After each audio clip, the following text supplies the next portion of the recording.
Innal hamdalillah nahmaduhu wa nasta'inuhu wa nastahdihi wa natubu ilaihi wa na'udzu billahi min shururi anfusina wa sayyiati a'malina man yahdihillahu fala mudilla lahu wa man yudlilhu fala hadiyalah. Asyhadu an la ilaha illallah wahdahu la syarika lah wa asyhadu anna Muhammadan abduhu wa rasuluh la nabiyya ba'dah. Allahumma salli ala sayyidina Muhammadin wa ala alihi wa ashabihi ajma'in. Usikum wa nafsi bitaqwallahi faqad fazal muttaqun.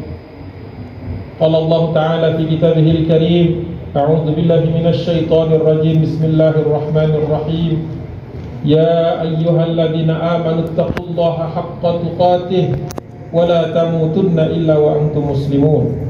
وقال أيضا يا أيها الذين آمنوا أنفقوا مما رزقناكم من قبل أن يأتي يوم لا بيع فيه ولا خلة ولا شفاعة والكافرون هم الظالمون. قال رسول الله صلى الله عليه وسلم إنما بعثت لأتمم مكارم الأخلاق. صدق الله العظيم وصدق الرسول الكريم. أما بعد.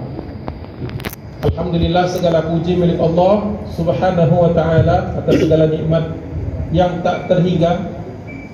Salawat dan salam tak lupa kita panjatkan kepada junjungan kita Nabi besar Rasulullah Muhammad sallallahu alaihi wasallam beserta keluarganya, para sahabat, para tabi'in, tabi'ut tabi'in.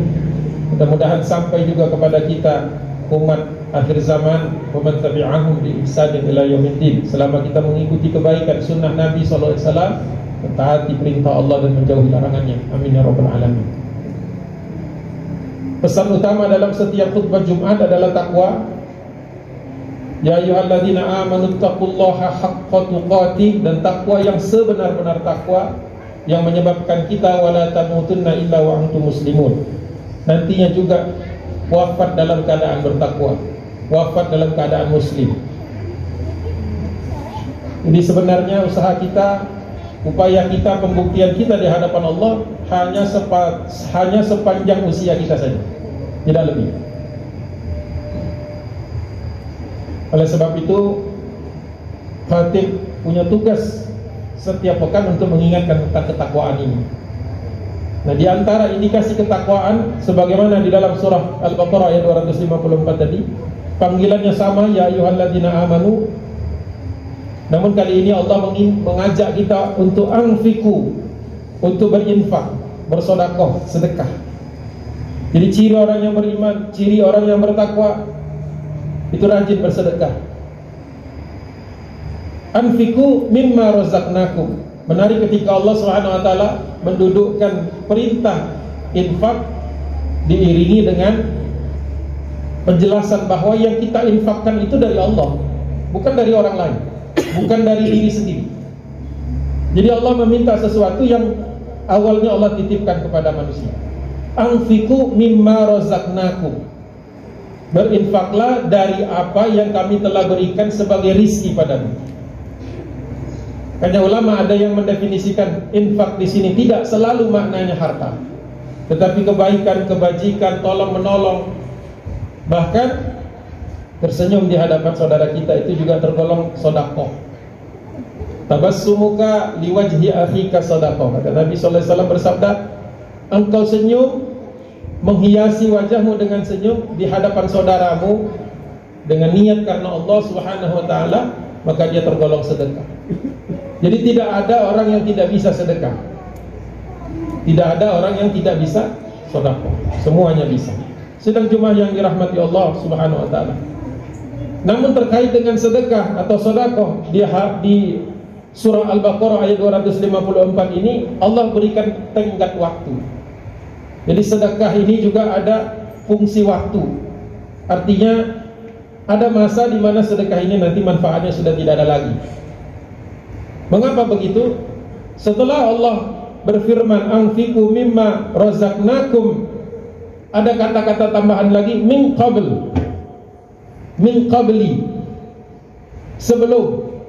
Berarti kalau kita mengatakan sebelum, jadi satu kalimat misalnya mandilah sebelum maghrib, artinya kalau udah lewat maghrib jangan mandi lagi. Makanlah sebelum berangkat, berarti harus makan sebelum berangkat. Kalau sudah makan, sudah berangkat, tidak bisa makan lagi sampai nanti berhenti misalnya. Allah memerintahkan kepada kita berinfaklah sebelum. Nah, sebelumnya sebelum apa? Ayyatiya yaumun, datangnya suatu hari. Dikata Allah, berinfaklah kalian sebelum datangnya suatu hari. Karena panggilan tadi kepada orang yang beriman, pasti kita kepengen tahu hari apa itu. Apakah Senin, Selasa, Rabu, Kamis, Jumat, Sabtu, Ahad, atau ada hari tertentu? Ternyata para ulama ahli tafsir Al-Quran sepakat bahwa yang disebut yaumun di sini adalah yaumul kiamat, hari kiamat, hari di mana kemudian semuanya berhenti,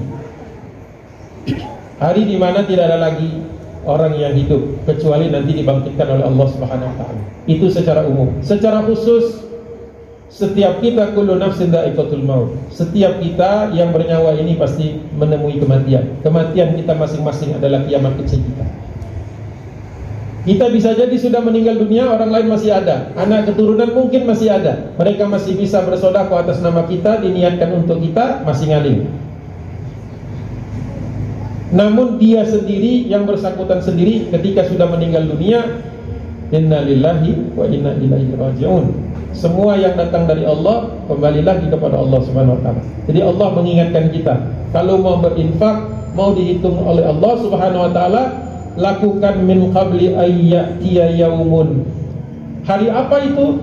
Hari kiamat atau kematian kita.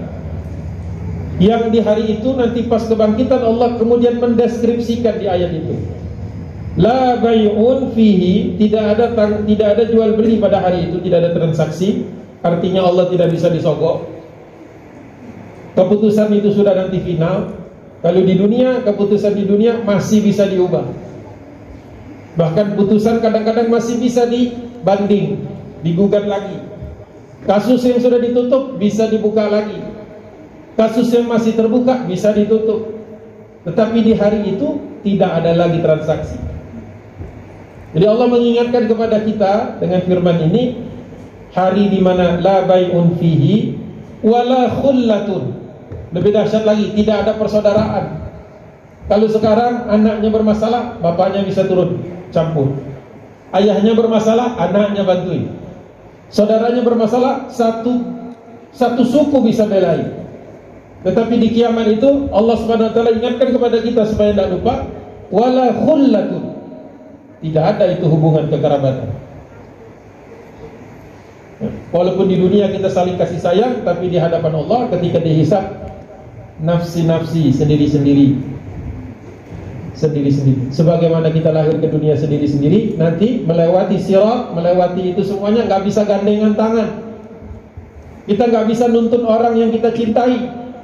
Makanya kalau supaya semuanya masuk ke dalam surganya Allah, saling bantulah ketika masih hidup ini. Yang masih agak kurang rajin salat, diajak. Yang mungkin rajin ini atau kurang ini, ngajak yang lain. Supaya kita semuanya insya Allah masuk surganya Allah Subhanahu wa ta'ala. Yang ketiga hari itu, yang pertama tadi tidak ada transaksi, tidak bisa disogok, malaikat tidak bisa dikorupsi. Kemudian wala khullatun, tidak ada persaudaraan, walaupun kita sebelah-sebelahan. Hari itu urusan masing-masing. Bahkan hakim yang biasanya memutuskan perkara di dunia, dia juga sedang dihisab. Para penegak hukum sedang dihisab berbarengan kita. Gak bisa duluan ya, nanti kalau udah selesai bantu saya, gak bisa. Begitu selesai hisab, kitab turun dari sebelah kanan, langsung ngacir Siratal mustaqim. Tidak ada orang nunggu-nunggu ya bareng yuk, tidak ada. Semua ingin selamat pada hari itu. Wala khullatun wala syafa'ah. Nah ini yang dahsyatnya lagi. Tidak ada saling bantu-membantu, tidak ada syafaat kecuali dari Allah, dari Rasul sallallahu alaihi wasallam. Makanya penting sekali ketika meninggal dunia itu kita dalam keadaan beriman kepada Allah dan Rasulnya. Minimum itu. Sehingga ketika meninggal dunia terhitung, tercatat sebagai hamba Allah, umat Nabi Muhammad SAW. Mudah-mudahan kita masih ada dapat satu bantuan lagi, yaitu syafaat dari Nabi kita Muhammad SAW. dan ditutup dengan wal kafiruna humudz zalimun. Dan orang kafir itu ciri-cirinya sering zalim. Nah, terkait dengan kalimat terakhir wal kafiruna humudz zalimun, insyaallah nanti saya bahas di bagian kedua khutbah ini.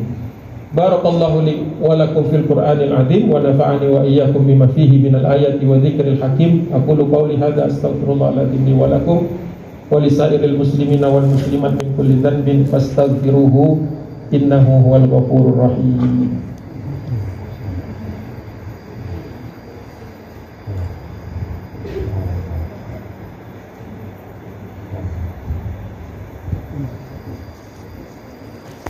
Alhamdulillah wassalatu wassalamu ala rasulillah wa ala alihi wa ashabihi wa mawala. Asyhadu an la ilaha illallah wahdahu la syarikalah wa asyhadu anna Muhammadan abduhu wa rasuluh la nabiyya ba'dah. Allahumma fassalli ala sayyidina Muhammad wa ala alihi wa sahbihi wa sallim. Amma ba'd. Allah Ta'ala fi kitabihil karim, a'udzu billahi minasyaitonir rajim. Bismillahirrahmanirrahim. Ya ayyuhalladzina amanu taqullaha haqqa tuqatih wa la tamutunna illa wa antum muslimun. Usikum wa nafsi bittaqwallahi faqad fazal muttaqun. Ayat 254 itu ditutup dengan wahyu Allah wal kafiruna humudz zalimun.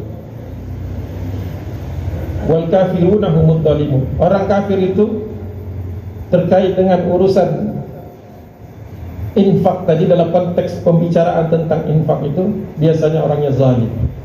Biasanya orang yang zalim. Kenapa begitu? Karena apa? Ketika seseorang tidak beriman kepada Allah Subhanahu wa taala, besar sekali kemungkinan dia akan mencintai dunia ini lebih daripada porsinya. Sedangkan kita orang yang beriman kepada Allah dan Rasulnya ini orientasinya pada akhirat. Dunia ini pasti kita tinggalkan. Sebagus-bagusnya rumah kita, setinggi-tingginya jabatan kita, sebanyak-banyaknya harta kita, semuanya akan ditinggalkan.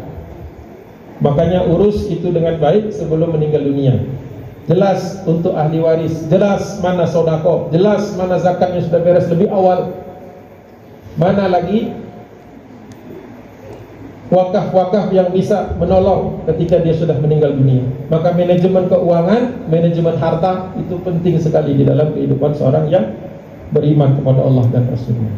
Nah, terkait kata-kata wal kafiruna humudz zalimun, seorang ulama tabi'in yang bernama Atha bin Dinar rahimahumullah mengatakan, alhamdulillah Allah menyebutkan kalimat itu. Beliau mengatakan alhamdulillahilladzi qala wal kafiruna humudz zalimun. Alhamdulillah Allah menyebutkannya orang kafir itu punya sifat zalim. Seandainya dibalik walam yakul, alhamdulillah Allah tidak membaliknya. Kata beliau, wadzalimuna humul kafirun. Maka kena semua kita. Untungnya kalimatnya orang kafir punya sifat zalim, bukan sebaliknya orang zalim tergolong kafir. Maka bahaya, karena muslim yang zalim ada. Jadi kata beliau, ya, seorang tabi'in Atha bin Dinar mengatakan, alhamdulillah ayat ini menutupnya dengan kalimat mengingatkan kepada kita agar jangan punya sifat-sifat kikir, jangan punya sifat-sifat zalim. Harta bisa membuat orang menzalimi orang lain.